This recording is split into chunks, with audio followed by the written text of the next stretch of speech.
कार्यक्रम के प्रायोजक हैं पिताजी स्वर्गीय श्री नागरदास जी टिम्बडिया एवं माताजी स्वर्गीय रीवा बहन जी टिम्बडिया की पुण्य स्मृति में उनकी पुत्र वधू श्रीमती रूपा जी टिम्बडिया एवं परिवार, राजकोट, गुजरात। संयम प्रकाश नाम का ये ग्रंथ है।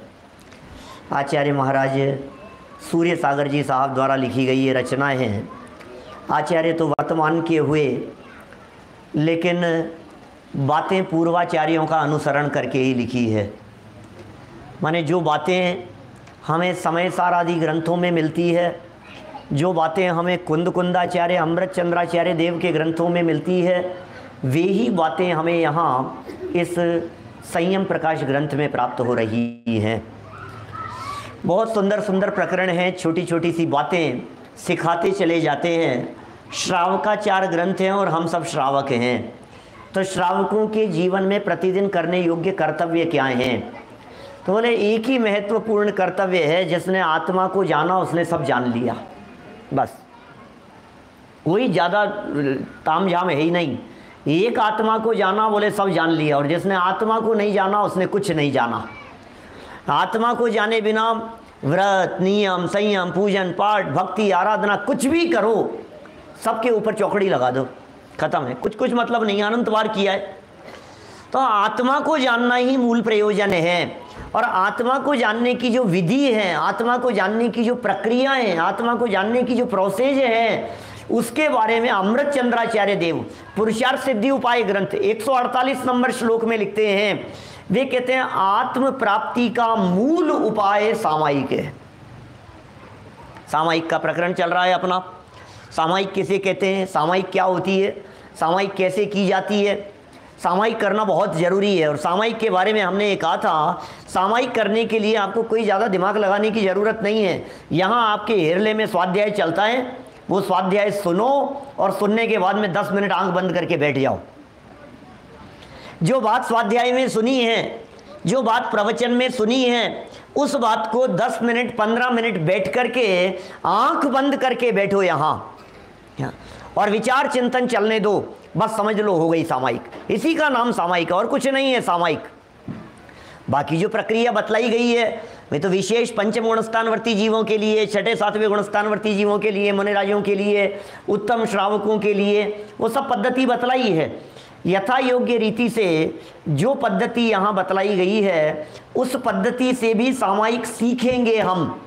लेकिन सामायिक में किया क्या जाता है, क्या किया जाता है सामायिक में? सामायिक में होता है चिंतन। चिंतन रूप है सामायिक, और एक दूसरा शब्द है ध्यान। सामायिक में आत्म स्वरूप का चिंतन होता है। आत्म स्वरूप का अवलंबन सामायिक में हो ये जरूरी नहीं है। जरूरी क्या नहीं है, आत्म स्वरूप के अवलंबन का प्रयास तो होता है, लेकिन यदि सामायिक में आत्म स्वरूप का अवलंबन मानेंगे नियम से भाई गोमटेश, तो सबसे बड़ी समस्या ये आएगी कि दिन में 3 बार सामायिक करते समय 3 बार आत्मा का अनुभव होने का प्रसंग प्राप्त होगा। अब चौथे गुणस्थानवर्ती के कैसे होगा? पंचम गुणस्थानवर्ती रोज दिन में 3 बार सामायिक करे और दिन में 3 बार आत्मा का अनुभव करे, आत्म स्वभाव का अवलंबन लेवे, तो स्थिति बनती ही नहीं है। और यदि सामायिक के काल में अकेले आत्मा का ही अवलंबन बना रहे, ऐसा ही माने, तो अंतर मुहूर्त में तो केवल ज्ञान हो जाना चाहिए, और 2-2 घड़ी की सामायिक 3 बार हो रही है। इसका मतलब सामायिक विकल्पात्मक दशाएं, और वो विकल्पात्मक दशा जब किसी एक को अग्र करके चिंतन में चलती है तब तो सामायिक है, और जब ज्ञायक भगवान आत्मा का अवलंबन हो गया है तब वो सामायिक ध्यान में बदल गई है। सामायिक का नेक्स्ट स्टेप है ध्यान। सामायिक करते करते ही ध्यान होगा, सामायिक की प्रक्रिया में ही ध्यान होगा। ध्यान और सामायिक की प्रक्रिया अलग अलग नहीं है। जब हम ध्यान कर रहे होते हैं तब भी आत्म स्वरूप का विचार और चिंतन कर रहे होते हैं। पिछले 2-3 दिनों में हमने 3-4 दिन में ये सामायिक के संबंध में बहुत सारी बातें देखी है। हमने सामायिक के बारे में हमने इतनी बातें देखी है। सामायिक माने आत्मा से आत्मा का मिलन, सामायिक माने उपयोग क्या है, भगवान आत्मा के साथ में जुड़ना। अब बोले ये जो सामायिक होती है, क्या इस सामायिक में पंच परमेष्ठियों का स्मरण होता है? बोले हाँ होता है। क्या बात कर रहे हो? अरे सामायिक में अकेले पंच परमेष्ठियों का स्मरण ही नहीं, इस सामायिक के अंदर पर द्रव्य का भी चिंतन होता है। क्या बात कर रहे हो? सामायिक के काल में परद्रव्य का चिंतन, शीतल जी भाई साहब बोलो, सामायिक के काल में परद्रव्य का चिंतन। हमने तो सुना था सामायिक के काल में आत्मा का चिंतन होता है। ये आप क्या कह रहे हो? परद्रव्य के चिंतन की बात कह रहे हो कि हाँ, अरे पर का पररूप चिंतन सामायिक है क्या? पर का चिंतन। अच्छा मैं आपसे पूछता हूं, सामायिक के काल में संसार शरीर भोगों का चिंतन होता है या नहीं? इनसे विरक्ति का चिंतन होता है या नहीं? सामायिक के लिए जब हाथ पर हाथ धर करके साधक बैठा हुआ होता है, जब आराधना के लिए बैठा हुआ होता है, जब चिंतन चल रहा होता है, तो उस चिंतन के काल में शरीर की असारता का विचार होता है या नहीं? होता है। संसार से विरक्ति, संयोगों से विरक्ति, भोगों से विरक्ति। अरे क्या कितने कठोर चित्त हैं मेरे भैया।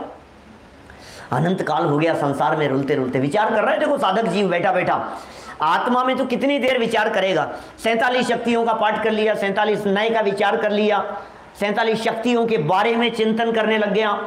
मैं असंख्यात प्रदेशी हूँ, अनंत गुण वाला हूँ, अनंत शक्तियों वाला हूँ, शक्तियों का संग्रहालय हूँ, गुणों का गोडाउन हूँ, ज्ञान का घनपिंड हूँ, मैं ही परमात्मा हूँ, ध्रुव हूँ, अविनाशी हूँ, परम पारिणामिक भाव स्वरूप हूँ, मैं कारण परमात्मा हूँ, ध्रुव अविनाशी तत्व हूँ, अनादि अनंत हूँ। कितना विचार करेंगे आप? 1, 2 मिनट 3 मिनट चलते चलते तो वाक्य खत्म हो जाते हैं, ऐसा लगता है। अब और क्या ऐसा लगने लगता है।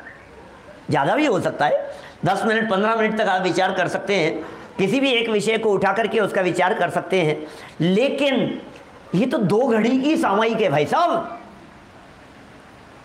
तो आपका चिंतन थोड़ा सा बाहर आएगा, और वो बाहरी चिंतन भी बिल्कुल अयोग्य नहीं है, वो योग्य है। वो बाह्य चिंतन भी उपयोगी है, क्योंकि वो विरक्ति प्रदान कर रहा है।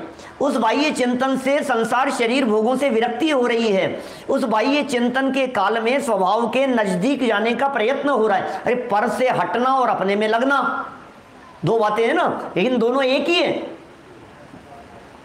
जब हम आत्मा के अवलंबन की बात करते हैं तो इसका अर्थ यह है कि पर से छूटने की बात कर रहे हैं। जब हम पर से छूटने की बात कर रहे हैं, माने अपने में आने की बात कर रहे हैं, तो 2 बातें कहाँ हैं? एक ही तो बात है।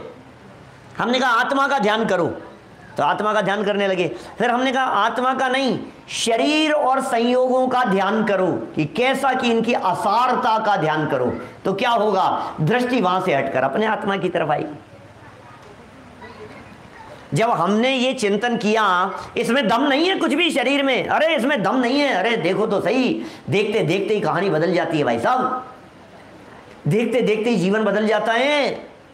कैसे थे और कैसे हो गए, ये क्या था जीवन में और ये क्या हो गया। कितनी तरह के उतार चढ़ाव दिखाई देते हैं लाइफ में जितने भी उतार चढ़ाव दिखाई दे रहे हैं, उन सब के बारे में विचार चिंतन ये सामायिक के काल में होता है।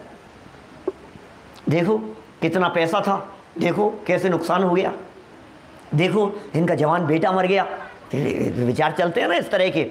अरे अरे इनके साथ कैसा हुआ, हमारे साथ कैसा हुआ। तो उदय की विचित्रता के बारे में विचार करना। कल यहाँ एक लाइन पढ़ी थी, कर्मोदय से रस की जाति का चिंतवन करता है, बस उसके सामायिक प्रतिमा होती है। रस की जाति का चिंतन करता है, कर्म के उदय के रस की जाति का चिंतन करता है, और विचित्र प्रकार के उदय दिखाई देते हैं। अरे ये शरीर आसार है, इस शरीर में सुख नहीं है, मैं शरीर के लिए मरे जा रहा हूं, लेकिन शरीर को मेरी रंच मात्र परवाह नहीं है। शरीर का तो स्वरूप ही बिगड़ना है। धीरे धीरे करके शरीर बिगड़ेगा, धीरे धीरे करके अशक्त अवस्था होगी, धीरे धीरे दांत भी हिलेंगे और कान भी जवाब देंगे, घुटने भी जवाब देने लगेंगे, उठने बैठने में भी दर्द होने लगेगा, पेट की आंतें काम नहीं करेगी, हार्ट में भी प्रॉब्लम्स आएगी। 40, 45, 50 के बाद में होने वाली, 60 के बाद में होने वाली प्रॉब्लम्स आती है। मनुष्य शरीर है, विकृति तो होगी ही ना। तो विरक्ति का विचार कर रहे हैं। उमा स्वामी आचार्य देव ने एक सूत्र दिया बड़ा गजब का, जगत काय स्वभाव हुआ संवेग वैराग्यार्थम। तत्वार सूत्र का सूत्र है, याद होगा आप लोगों को। जगत काय स्वभाव हुआ संवेग वैराग्यार्थम। अरे जगत के स्वरूप का विचार कर करके वैराग्य भाव जागृत होता है। जगत का स्वरूप देखो तो सही, कैसा जगत का स्वरूप दिखाई देता है। जब जैसे ही मैं देखने का प्रयत्न करता हूं, किसी के मन में झांकने का प्रयास करता हूं, मुझे राग द्वेष और मायाचारी से भरे हुए नजर आते हैं। छल कपट दिखाई देता है, बेईमानी दिखाई देती है, अरे अनीति अन्याय करने वाले दिखाई देते हैं, कूट कूट करके स्वार्थ दिखाई देता है। किसी को किसी से कोई मतलब नहीं है, सबको अपने आप से ही मतलब है। कौन किसको पूछता है, किसको किसकी परवाह है, सब अपने ही अपने बारे में विचार करते हैं। उसमें पद्मानंदी पंचविंशतिका के अंदर एक श्लोक आता है, बहुत सुंदर श्लोक है। लोकाश्चेतसि चिंतयन्ति अनुदिनम कल्याणमेव आत्मनः कुर्यात् सा भवितव्यता गतवती तत्तत्र यद्रोचते। अर्थ ख्याल में आया क्या? वापस बोलता हूं धीरे धीरे, सब संस्कृत के विद्वान हैं। लोकाश्चेतसि चिंतयन्ति अनुदिनम कल्याणमेव आत्मनः कुर्यात् सा भवितव्यता गतवती तत्र यद्रोचते। क्या? अरे उस आई हुई भवितव्यता को जो रुचता है वो वही करती है। हर व्यक्ति अपने कल्याण के बारे में विचार करता है, लेकिन जगत का स्वरूप ऐसा है, देखते देखते आंखों से दिखना बंद हो जाता है। लो ये क्या हुआ?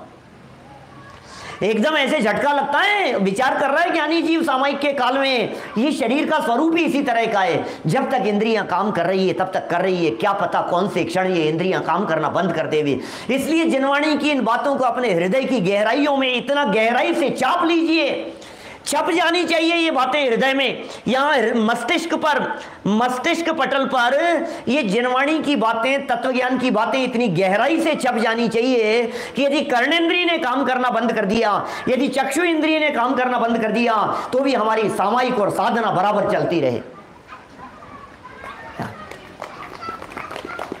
करना पड़ेगा हमारे को। क्या पता, मैं हमारे टोडरमल जी के मंदिर में जहाँ मेरे प्रवचन रोजाना होते हैं, उस मंदिर में दो व्यक्ति ऐसे जिनके आंखों से अचानक दिखना बंद हो गया, अचानक दिखना बंद हो गया। एक ताई जी हैं, मतलब समझ लीजिए आप 45-50 के आसपास की उम्र में उनकी आंखें एकदम बंद। एक हमारे लोहाड़िया जी थे, उनकी थोड़ी एज ज़्यादा हो गई थी, 70 वर्ष की, लेकिन डॉक्टर्स ने जवाब दे दिया अब इनकी आंखें सही नहीं हो सकती, ऑपरेशन से भी सही नहीं हो सकती, कुछ नहीं हो सकता है, खत्म माने खत्म। अब ऐसी स्थिति में क्या होगा? कानों में मशीन लग जाती है, सुनाई नहीं देता है। ये वैराग्य नहीं आता है ऐसी दशाओं को देख करके, जगत की इन परिस्थितियों को देख करके हमें नहीं लगता है आंखों से दिखना बंद हो जाएगा तो मैं क्या करूंगा। अरे जिनेंद्र देव की प्रतिमा को आंखों में ऐसा बसा लो कि आंख बंद करके बैठो तो हिरले जिन मंदिर में यहाँ विराजमान हमारे नेमिनाथ भगवान की प्रतिमा आंखों के सामने दिखाई देवे। ऐसा नहीं हो सकता है। श्रवण बेलगोला बाहुबली स्वामी की प्रतिमा आंखों के सामने ऐसे दिखाई देवे। महावीर जी अतिशय क्षेत्र राजस्थान का भगवान महावीर स्वामी की प्रतिमा आंखों के सामने हो। आंख से देखने की जरूरत नहीं होती है, मन में बस जाए वो बातें। यहां समय सार पढ़ने की जरूरत नहीं है, बिना समय सार पढ़े हुए भी अहमिको खलु शुद्धो निम्ममो नाण दंसण स्मग्गो, हमें ये लाइनें लिखी हुई दिखाई दे रही है समय सार में। ऐसे दिखने लगे, समय सार की लाइनें दिखने लगे, मोक्ष मार्ग प्रकाशक की लाइनें दिखने लगे, प्रवचन सार की गाथाएं दिखने लगे, नियम सार की गाथाएं दिखने लगे। ये तब होती है सामायिक। माने सामायिक के काल में शास्त्र नहीं है सामने, फिर कैसे सामायिक करेगा? सामायिक के काल में जिनवाणी नहीं है सामने, सामायिक के काल में उपदेशदाता नहीं है, सामायिक के काल में आंखें बंद है, सामायिक के काल में कान बंद है, सामायिक के काल में सुनना नहीं हो रहा है, सामायिक के काल में देखना नहीं हो रहा है। जब सामायिक के काल में देखना और सुनना सब बंद हो गया है तो फिर क्या दिख रहा होगा? बोले अब वो दिख रहा है जो पहले देखा हुआ था, अब वो दिख रहा है जो जिनवाणी में पढ़ा था, अब वो दिख रहा है जिसका हमने अध्ययन मनन किया था पहले। तो दिन भर जिसका अध्ययन मनन किया है सामायिक के काल में वही दिखने लगता है। दिन भर यदि दुकान चल रही थी तो सामायिक के लिए बैठता है तो लगता है यार उसका चेक आज क्या हुआ, उसका चेक कैंसिल हो गया, उसका चेक आना था, उसका पेमेंट आना था, आज भी नहीं आया उसका पेमेंट, ये दिखाई देने लगता है। दिन भर यदि भोजन में लगते हैं तो फिर आपको ऐसा लगता है, सामायिक के लिए बैठो तो फिर आपको ये लगता है आज पंडित जी आए थे, आज ही पापड़ अच्छे नहीं बने, ये क्या हुआ? तो अब आपको वही दिखने लगेगा सामायिक के काल में, आपको वही बातें याद आने लगेगी। तो जो दिन भर घूमेगा वही तो आएगा। सामायिक में क्या चिंतन चलना चाहिए? शरीर के बारे में विचार करो। जगत काय स्वभाव हुआ संवेग वैराग्यार्थम, इसका अर्थ मैं अलग तरह से करता हूं। जो अर्थ है वो तो है ही, जो लिखा है शास्त्र में। इसका अर्थ ये है, जगत का काय के स्वरूप का विचार करने पर वैराग्य नहीं होवे ऐसा हो ही नहीं सकता है। जगत काय स्वभाव हुआ संवेग नहीं होवे, वैराग्य नहीं होवे, ऐसा हो नहीं सकता। अरे शरीर पल रुधिर राध मल थैली भरा है इसके अंदर, ये कितना अशुचि है, कितना अपवित्र है ये देह। ये कोई प्रीति करने योग्य है, ये कोई अपनापन करने योग्य दिखाई देता है ये तन? इस तन से अपनापन टूट जाना चाहिए। तन से तन्मयता को तोड़कर देह के प्रति नेह का त्याग करके चेतन में चेतनता जागृत हो जाए, बस इसके लिए ये सामायिक है। लोगों का जीवन देखो आप, कैसे बेईमानी करने वाले देखो यार, कैसे लोग हैं, चोरी कर रहे हैं, बेईमानी कर रहे हैं, मायाचारी कर रहे हैं, छल कपट कर रहे हैं, वैराग्य भाव में कैसे कैसे छल दिखाई देता है। संसार के स्वरूप का चित्रण करते हुए हमारे बाबूजी ज्ञानचंद जी विदिशा वाले एक प्रसंग सुनाता हूं, देखो आपको। माने वो कल्पना कीजिए इस बात की, ऐसी कल्पना कीजिए कि हम मर गए। कर सकते हैं? अपनी मौत की कल्पना कर सकते हैं क्या? हैं? कर लो 5 मिनट के लिए। क्या 5 मिनट के लिए विचार करो कि हम मर गए? करें? अब हम मर जाएंगे तो क्या? अभी मैं विचार कर रहा हूं कि मैं मर गया, यहीं बैठा ही, तो क्या होगा? क्या होगा? सामने जो लोग बैठे, अरे क्या हुआ पंडित जी को, आओ देखो देखो देखो, कोई डॉक्टर होंगे वो आएंगे, देखेंगे, नब्ज देखेंगे, भाई साहब ये तो क्या ऐसा हो सकता है कि नहीं? अब अपन लोग सब यहाँ स्वाध्यायी लोग बैठे हुए हैं, सब अभ्यासी लोग बैठे हुए हैं यहाँ, जितने भी लोग हैं, हेरले वाले, हेरले के बाहर से आए हुए सभी लोग। तो इतना तो मैं कह सकता हूँ कि सब लोग मर करके नियम से देवगति में जाएंगे। ये तो पक्का है भाई अनूप, पक्का है अपना, देवगति तो फिक्स है, इसमें तो कोई ऑप्शन ही नहीं है। अपना टिकट वहाँ का फाइनल है देवगति का। रिजर्वेशन भी होना चाहे नहीं होना, अभी हो चाहे नहीं हो, लेकिन फिक्स है वहाँ देवगति के अंदर। तो यहाँ अपना जीवन पूरा हुआ और वहाँ अपन देवगति के अंदर पहुँच गए। कल्पना करने, विचार करना, अपने अपने बारे में विचार करना। हम चले गए देवगति में। देवगति के अंदर गर्भ में नहीं जाते, देवगति के जीवों में गर्भ काल नहीं होता। देवगति के जीव लंबे चौड़े बड़े ही पैदा होते हैं, क्षण मात्र में पैदा हो जाते हैं। और जैसे ही हम देवगति के अंदर पैदा हुए, हमें लगा कि चलो चल करके देखते हैं क्या हाल है पीछे, तो अपन लौट करके आ जाए यहाँ। जिन जी वैसे अब यहाँ लौट करके आए तो क्या माहौल दिखेगा है? बोलो। अब हम लौट करके आ गए वहां से, स्वर्ग से। राजीव जी, अनिल जी, देखो लौट करके आ गए हम, और आकर के हमने यहाँ क्या किया, वहां बगल में आकर के खड़े हुए, अदृश्य होकर के। क्या अदृश्य होकर के आकर के खड़े हो गए और नाटक देख रहे हैं। क्या देख रहे हैं? अभी कोई पानी की छींटें दे रहा है, कोई कह रहा है निपट गए, कोई कह रहा है अरे भैया इनको हटाओ, नहीं ठीक है अभी तो, क्योंकि दूसरा प्रवचन कराना है, कार्यक्रम बिगड़ जाएगा सारा अभी तो सारा शिविर गड़बड़ा जाएगा। अभी नहीं अभी यदि भाई साहब मर भी गए और पता भी लग जाए तो 3 दिन तक ले जा करके इनको वेंटिलेटर पर विराजमान कर दो, जिससे कि यहाँ शिविर हमारा अच्छे से निपट जाए। नहीं अभी इलाज चल रहा है, अभी ठीक है। अभी क्या माहौल होता है देखिए तो सही, घर घर में क्या दृश्य होते हैं। हम लौट करके आ गए हैं और जिनके लिए हम मरे जा रहे थे उनकी सारी बातें हम अपने कान से प्रत्यक्ष सुन रहे हैं। शाम का समय हो रहा हो तो अंदर से आवाज आती है खाना तो खा लो, अभी फिर सब लोग आ जाएंगे। क्या लोग आ जाएंगे, उसके पहले पहले खाना खा लो, इनको नीचे उतार दो, इनकी चैन अंगूठी तो खोल लो,